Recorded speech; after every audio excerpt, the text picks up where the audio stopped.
जय हिंद दोस्तों। एक बार फिर से स्वागत है आपका हमारे YouTube channel learn with Rahul पे। आज हम जैन धर्म को देखने वाले हैं।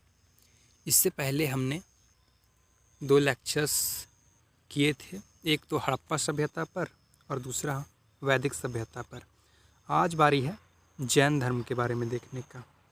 जैन धर्म का विकास कैसे हुआ और किन तीर्थंकरों का इसमें महत्वपूर्ण योगदान रहा जैन धर्म के विकास करने में और उसको लोगों तक पहुंचाने में। चलिए शुरू करते हैं। सबसे पहले हम जानेंगे जैन धर्म का परिचय। जैन धर्म भारत की प्राचीन श्रमण परंपरा से उत्पन्न एक दार्शनिक और नैतिक धर्म है, जिसका मुख्य उद्देश्य आत्मा को कर्म बंधन से मुक्त कर मोक्ष प्राप्त करना है। यानी जैन धर्म भारत की प्राचीनतम जो धर्म है उसमें से एक है और जैन धर्म का जो मुख्य उद्देश्य है वो है आत्मा को बंधन से मुक्त करके मोक्ष की प्राप्ति करना। यह धर्म वेदों की प्रामाणिकता, यज्ञ और पशु बलि का विरोध करता है। यानी वेदों में जो आपके यज्ञ और पशु बलि जैसे कर्मकांड आपको देखने को मिलते हैं और वो सामाजिक रूप से भी अपनाए जाते हैं, तो यह जैन धर्म जो है इन सब कार्यों का घोर विरोधी है। और जब भी समाज में कोई नया परिवर्तन आता है तो उसका कोई ना कोई ज़रूर कारण होता है, और जैन धर्म के उदय का प्रमुख कारण था वैदिक धर्म या वैदिक काल में जो कर्मकांड थे उसका अनावश्यक रूप से प्रभावित होना। यानी वैदिक धर्म के अनावश्यक रूप से बढ़ने और कर्मकांडों के ज़्यादा प्रयोग के कारण एक नए धर्म का उदय हुआ जो जैन धर्म कहलाया। जैन धर्म में पशु बलि और यज्ञ जैसे सभी कर्मकांडों का घोर विरोध किया गया है। जैन परंपरा के अनुसार यह धर्म अनादि है, यानी काफ़ी समय से चलता आ रहा है। समय समय पर तीर्थंकरों द्वारा पुनः स्थापित किया जाता है और यह धर्म समय समय पर जो तीर्थंकरों द्वारा है इस धर्म को पुनः स्थापित भी किया जाता है।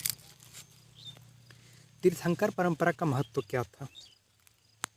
जैन धर्म में 24 तीर्थंकर माने जाते हैं, जो मानव समाज को धर्म मार्ग दिखाने वाले आध्यात्मिक गुरु होते हैं। प्रथम तीर्थंकर ऋषभ देव थे। काफ़ी बार आपके प्रश्न पूछा जाता है कि प्रथम तीर्थंकर कौन थे या प्रथम या संस्थापक कौन थे, तो ऋषभ देव थे। और अंतिम ऐतिहासिक जो तीर्थंकर थे वो महावीर थे। उनसे पहले यानी महावीर से पहले जैन धर्म के 23वें तीर्थंकर पार्श्वनाथ ने 4 व्रतों का उपदेश दिया, जिसे जैन धर्म में चतुरायन धर्म कहा गया है। इन्हीं 4 धर्म को आगे बढ़ाकर महावीर स्वामी ने एक और धर्म इसमें जोड़ा और अंततः ये पंचायन धर्म कहलाया, जिसे 5 महाव्रत भी कहा जाता है। ठीक है, इसका अर्थ है कि महावीर जैन धर्म के संस्थापक नहीं बल्कि संशोधक और पुनर्गठक थे। यानी जैन धर्म के संस्थापक महावीर नहीं थे बल्कि वो एक संशोधक के रूप में जैन धर्म के तीर्थंकर बने थे और उन्होंने जैन धर्म का पुनर्गठन भी किया था।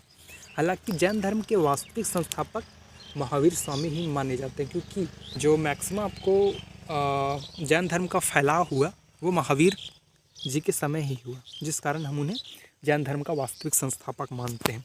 महावीर स्वामी का जन्म और परिवार के बारे में जानेंगे। तो महावीर स्वामी का जो जन्म था वो 540 ईसा पूर्व में हुआ। ठीक है, यहाँ पर मिस प्रिंटिंग है। तो महावीर स्वामी का जन्म जो है 540 ईसा पूर्व के लगभग वैशाली गणराज्य में हुआ, जो वर्तमान बिहार में स्थित है। यानी उस वक्त का वैशाली आज के बिहार में स्थित है। और उनके पिता सिद्धार्थ थे जो क्षत्रिय गणराज्य के प्रमुख थे, और उनकी माता त्रिशला जो लिच्छवी कुल की राजकुमारी थी। लिच्छवी कुल जनरली नेपाल के एरिया में राज करता था और उन्हीं की एक बेटी जो थी वो भगवान महावीर की माताश्री थी। उनके बचपन का नाम वर्धमान था, जिसका अर्थ होता है निरंतर बढ़ने वाला।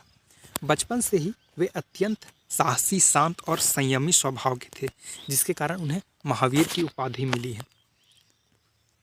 महावीर की जो पत्नी थी उनका नाम यशोदा था, यशोदा, और जो इनकी पुत्री थी उसका नाम अनुजा था। ठीक है, जिसको प्रियदर्शिनी भी कहते हैं। इनके भाई नंदीवर्धन थे, नंदीवर्धन, तथा इनका जो दामाद थे वो जमाली थे। इनके दामाद का नाम जमाली था। महावीर का वैराग्य और संन्यास, तो सांसारिक मोह माया को त्याग कर भगवान महावीर जो थे वो 30 वर्ष की आयु में राजसी जीवन को त्याग कर संन्यास ग्रहण किया। उन्होंने संसार के भौतिक सुखों को क्षणभंगुर मानते हुए आत्मज्ञान खोज का मार्ग अपनाया।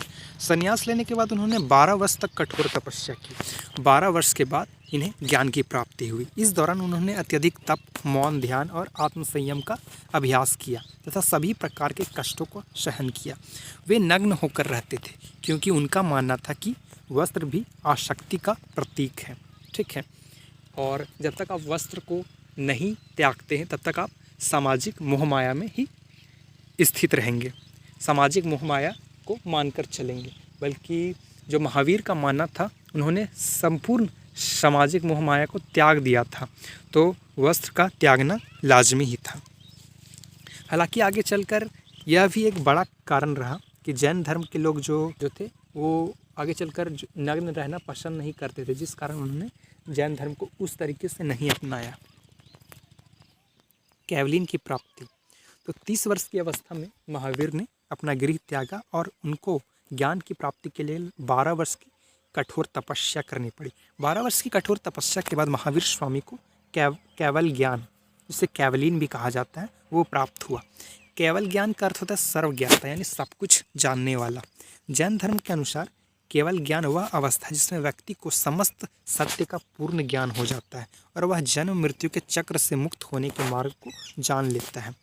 केवल ज्ञान प्राप्त करने के बाद उन्होंने लगभग 30 वर्ष तक उपदेश दिए और धर्म का प्रचार किया।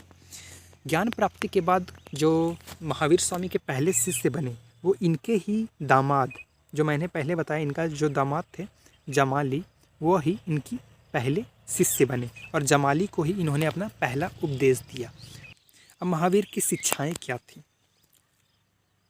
ठीक है, महावीर ने क्या क्या शिक्षा दिया था? तो इसको पंचव्रत कहा जाता है और इसे हम पंचायन धर्म के नाम से भी जानते हैं।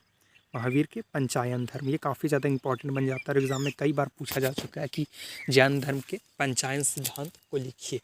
तो पहला आपका अहिंसा, यानी जो जैन धर्म का जो मूलतः सिद्धांत जो केंद्रित था वो अहिंसा पर केंद्रित था। वे किसी भी प्रकार की हिंसा को सपोर्ट नहीं करते थे, किसी प्रकार की हिंसा को अवैध मानते थे। उनका मानना था कि किसी भी जीव को आप मन, वचन, कर्म से कष्ट नहीं पहुंचा सकते। इवन जैन धर्म वाले ने जो ज़मीन के अंदर उगने वाली चीज़ें जैसे आलू, लहसुन, ये सारी चीज़ें होती है, वो भी खाना छोड़ दिया था, क्योंकि जैन धर्म और महावीर का भी ये मानना था कि जो कृषि के समय हो सकता है कि ज़मीन के अंदर निकलने वाली चीज़ों से कई सारे जीव की मृत्यु होती हो और उससे अहिंसा की अवहेलना होती थी, जिस कारण उन्होंने ज़मीन के अंदर उगने वाले चीज़ों को भी खाने से मना कर दिया। दूसरा इनका जो धर्म था वो सत्य का था। इनका मानना था कि किसी भी परिस्थिति में इंसान को सत्य बोलना चाहिए। अस्तेय, जिसका मतलब होता है चोरी या बिना अनुमति कुछ ना लेना, यानी किसी के भी वस्तु को बिना उनकी अनुमति के ना छूना। चौथा है ब्रह्मचर्य, यानी इंद्र संयम रखना। और पांचवा है आपका अपरिग्रह, यानी आवश्यकता से अधिक वस्तुएं ना रखना, यानी जो हम भोग विलास का जीवन जीते हैं, आवश्यकता अगर हमें उस चीज़ की ना भी हो तो अपने आराम के लिए उस वस्तु का उपयोग करते हैं, यानी वो होता है आपका अपरिग्रह। इसमें होता है कि आज के युग में इसे शायद ही कोई मानता होगा।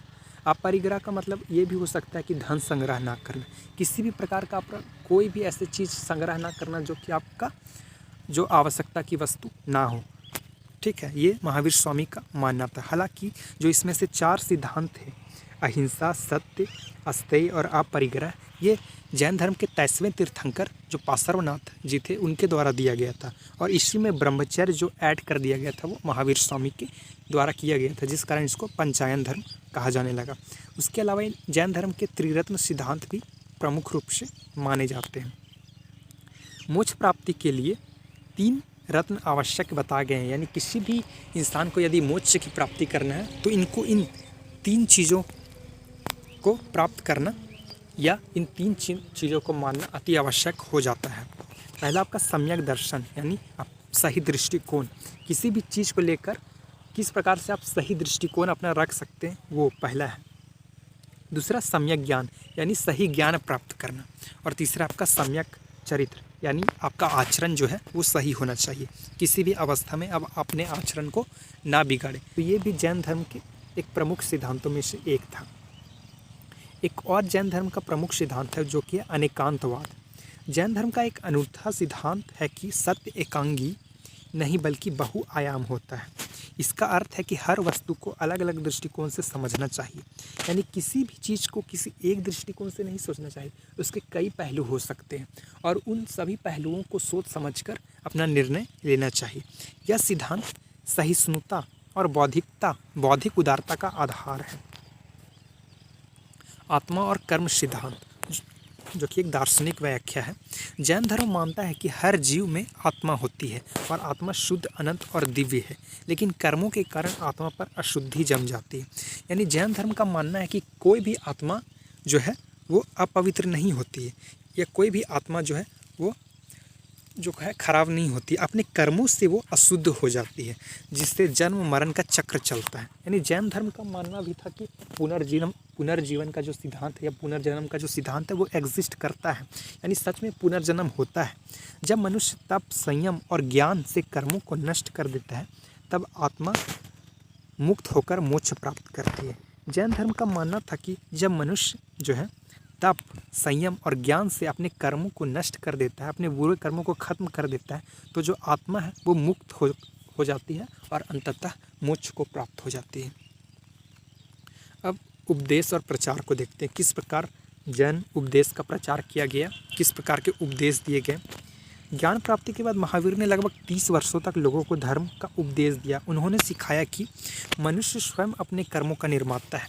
ठीक है, मनुष्य जो काम करेगा या जिसके लिए भागीदारी वो न लेगा, वह अपने ही कर्मों द्वारा लेता है, वह किसी दूसरे के द्वारा दिए हुए जो भाग्य है उसको नहीं लेता है। उसके कर्म कैसे हैं वो उस पर डिपेंड करता है। तो मनुष्य जो है स्वयं अपने कर्म का निर्माता होता है। मोक्ष केवल तप और संयम से संभव है। यदि आप में तप की भावना हो और संयम करने की शक्ति हो, ठीक है, तभी आपको मोक्ष की प्राप्ति हो सकती है।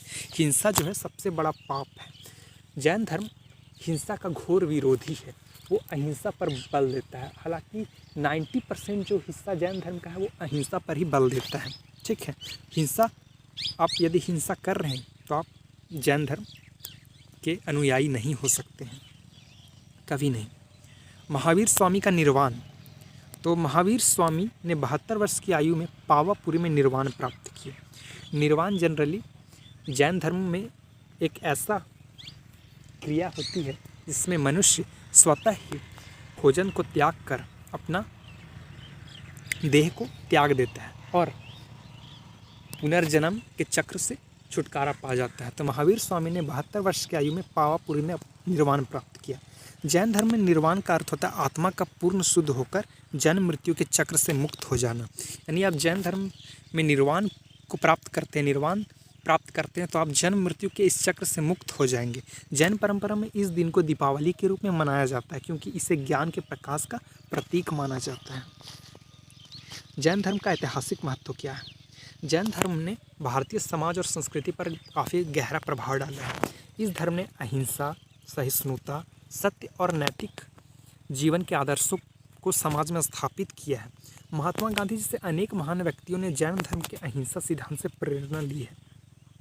जैन धर्म ने कला, वास्तुकला, साहित्य और दर्शन को भी समृद्ध किया है। विशेष रूप से मंदिर वास्तुकला और प्राकृतिक साहित्य इसका योगदान उल्लेखनीय है।